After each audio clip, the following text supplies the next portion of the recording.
Sebelum saya sampaikan apa yang akan saya sampaikan, saya informasikan dulu saya adalah mantan polisi. Pernah jadi anggota polisi, pernah jadi Kapolres, pernah jadi Kapolda. Basic saya adalah reskrim dan intelijen. Nah, jadi kalau bicara berkas perkara saya paham. Ini sebagai prolog. Mohon izin. Mau tahu bahasa Indonesia, Pak? Alhamdulillah.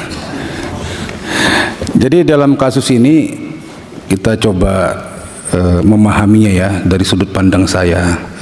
Sebenarnya menurut saya ini ada yang kurang tepat dalam kerangka berpikir, frame of thinking dan mindset berpikirnya menanggapi masalah ini.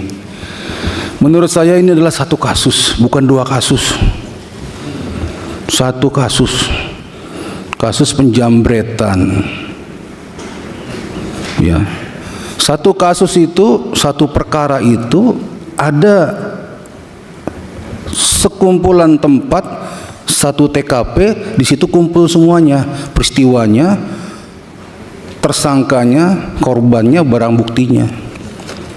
Ada satu peristiwa, banyak TKP-nya, korbannya di situ, barang buktinya di sana, pelakunya di sana, barang bukti lain di sana, ada berapa TKP lagi.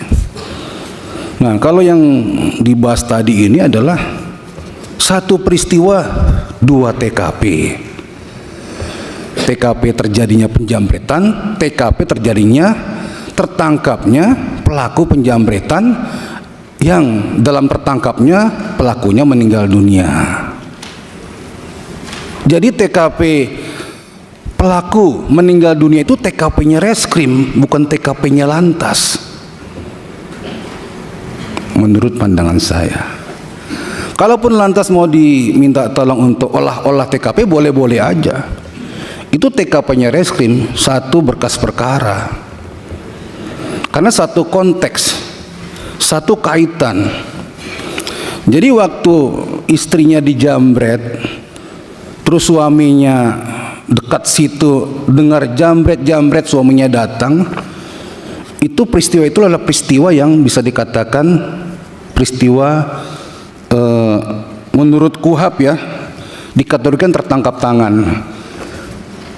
Pada saat kejadian diketahui oleh orang, tidak lama setelah itu atau ditemukan padanya barang bukti yang berkaitan atau diteraki orang.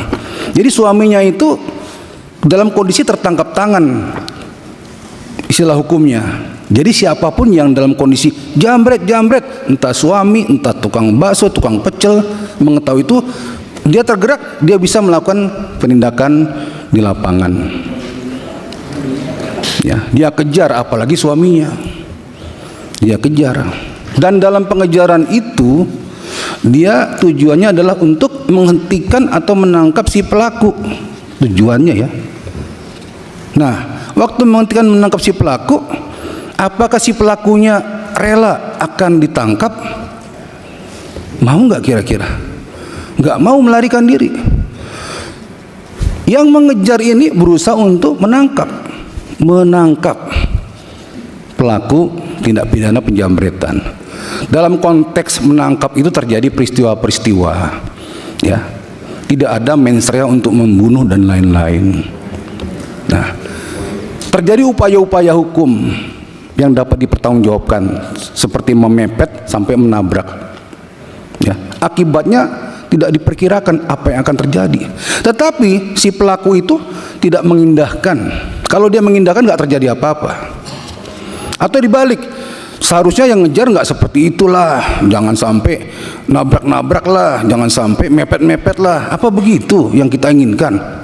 Atau dibalik aja, lebih sopan lagi, harusnya yang ngejar itu mengawal aja, atau monggo mas silakan, hati-hati di jalan, baik-baik ya. Apa seperti itu? Ya kan nggak begitu. Jadi satu rangkaian. Jadi peristiwa matinya dua penjambret itu ada konteksnya dengan kejadian penjambretan itu, bukan situasi yang terpisah. Ya, satu kasus, satu berkas, satu perkara. Ini kok tiba-tiba jadi dua? Ini mindset berpikir ya, kerangka berpikir ya. Ya, jadi kalau menurut saya sudah salah kaprah dari awal. Nggak begitu penanganannya. Apalagi kalau lalu lintas ya, Mas Mulyanto ya. Ini menerapkan pasal 310 ayat 1 Undang-Undang Lalu Lintas. Di sini kan ayat 4-nya ya, meninggal dunia ya. Tapi unsur pasalnya kan karena lalainya, karena alpa. Kalau mau jujur, nggak masuk unsur pasalnya. Kalau lihat peristiwanya itu bukan lalai, bukan alpa, memang ditabrak, memang dipepet. Nggak ada lalai, nggak ada alpa di situ. Berarti ada upaya paksa untuk menghentikan dia. Nggak kena pasal 310 itu. Makanya nggak masuk pasal lalu lintas itu, dan tidak ada peristiwa lalu lintas di situ. Yang ada peristiwa hot pursuit kalau Islam meminjam bahasa modernnya lah, pengejaran itu. Ya, satu kasus, satu peristiwa. Ini satu pasal, yaitu penjambretan, dan satu kasus, yaitu peristiwa penjambretan. Tidak ada kasus lalu lintas di sini. Ya, satu rangkaian itu.